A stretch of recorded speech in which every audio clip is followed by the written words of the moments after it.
اعوذ بالله من الشیطان اللعین الرجیم. بسم الله الرحمن الرحیم. اگر در من یک معاشره همدلی پیدا شونه، اگر من یک معاشره اتحاد پیدا شونه، اگر من یک معاشره محبت هماهنگی پیدا شونه، اگر هر کدام د فکر یک دیگه خو باشه، نه علاوه فکر طایفی خو، نه علاوه فکر فیملی خو فقط باشه، او معاشره گلزار میشه، او معاشره ترقی مونه از هر لحاظ. مو د منی تاریخ توغ منی، حتی د منی پاکستان توغ منی خوجا امیتر هستن، اونایی که شش امامی هستن، اینها من حیث القوم، من حیث یک مذهب، مو عقاید خو، عقیده خو، مو ایدئولوژی خو مد نظر گرفته یک جای که است پیش مورن. مو هم د منی مختلف کرایسیس ها، منی مختلف اجتماعی مسائل ها و من حیث القوم مو میتونی مسائل های خور حل کنی. اگر پیش بوری بسیار مو کامیاب میشی. البته تاریخ ایر نشون داده که مو مردم همیشه د شدیدترین اختلافات مو گرفتار بودی، مو د شدیدترین به اتفاقی ها که است گرفتار بودیم، د مختلف کرایسیس ها، حتی کرایسیس تارگت کیلینگ اگرم ده، حتی اگر بم دماکه بریز مو شده، یک سیاسی بیامنی بریز مو پیدا شده، مو اونجا اتحاد و اتفاق نشونه داده. همینطور اگر در افغانستان تو خنی مو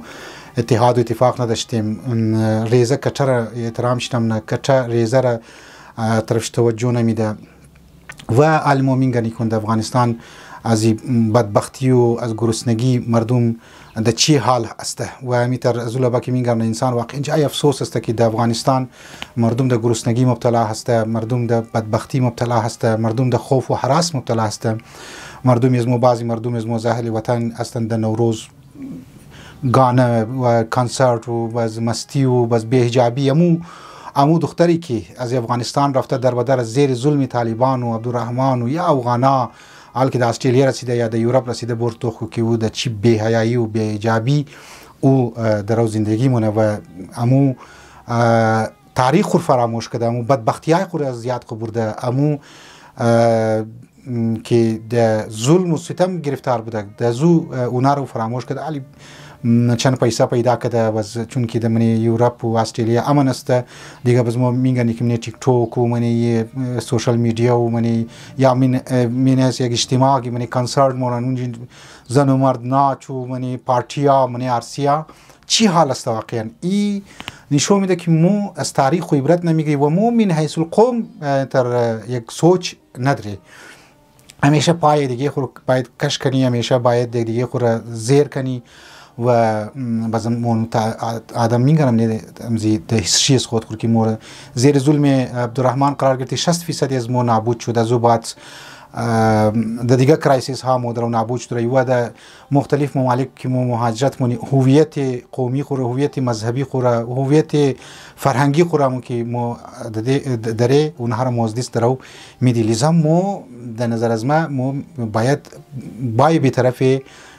من حیث قوم باید مسائل های خود طرف سی سوچ کنی. بر حال یک اختلافات است، سلیقه‌ای اختلافات است، نظریاتی اختلافات است، اونها در جای خود، لیکن مشترکات از مو یکی مو فرهنگ خود باید محفوظ بیلی، مو باید زبان خود باید محفوظ بیلی، مو باید دین خود که اصلی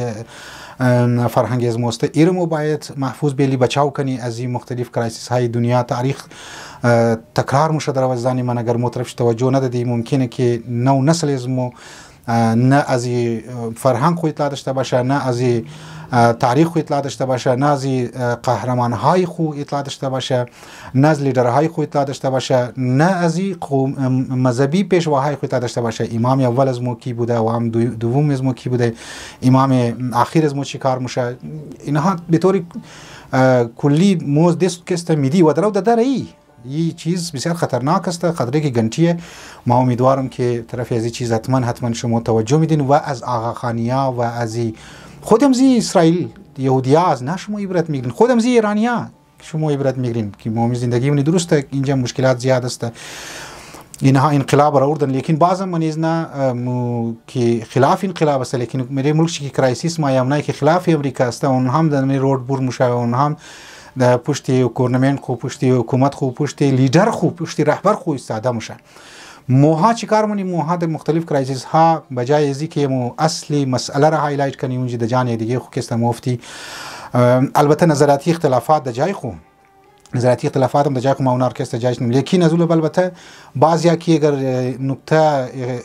که یعنی نقطه تراشی مونه یا تنقید مونه او تنقید ها را مو باید دقت کنی مثلا مو اگر برای فلان سیاسی پارتی اگر مو تنقید منی که بهایر شما امونین ای بس اینجی او اختلافات به عنوان ازی که ما درو قوم را اختلافات زیاد من اینی است بلکه اینجی ما میخوایم هم قوم خورا ام نو نسل خورا مو جوانهای خورا او را ما از بیراری میخوایم من چاو کنم مو اینجی این نکته رو باید من بدکیت باید بگم که غلط فهمی نشنه که ما که من حیث القوم وقتی میگم اختلافات نباشه اونجی بس مو یگو غلطیار هایلایت نکنی یا مطلب اونجی موگو